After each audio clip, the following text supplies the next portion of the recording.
আপনি ঝন্টু সরকারের বাবা?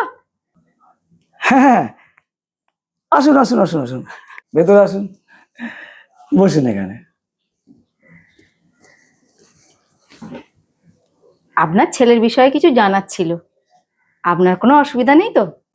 একেবারেই নেই। আপনার ছেলের পড়াশোনার বিষয়ে যদি কিছু একটু বলেন।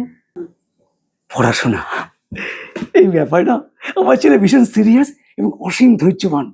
প্রত্যেকটা ক্লাসে একদম তাড়াহুড়ো করে না, প্রত্যেকটা ক্লাসে বুঝে বুঝে পড়ে তারপর প্রমোশন নেয়।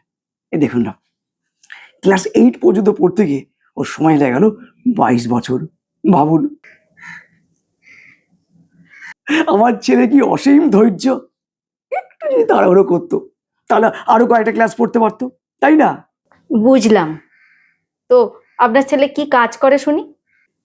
কাজ, কি বলবো, আমার ছেলে কাজ না অত্যন্ত পরিষ্কার এবং পরিচ্ছন্ন।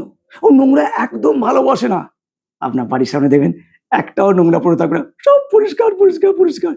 আসলে আমার ছেলে হচ্ছে অস্থায়ী সাফাই কর্মী, ডেলি রোজে কাজ করে, জানেন তো। কাজ কামাই একদম ভালোবাসে না, প্রতিদিন কাজে যাবে।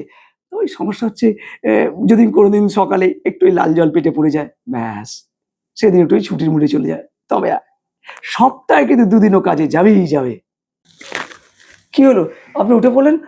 আর কিছু জিজ্ঞেস করবেন না? না, এমন অকাল কুষ্মাণ্ড ছেলের সাথে না আমার মেয়ের বিয়ে দেব না। কি?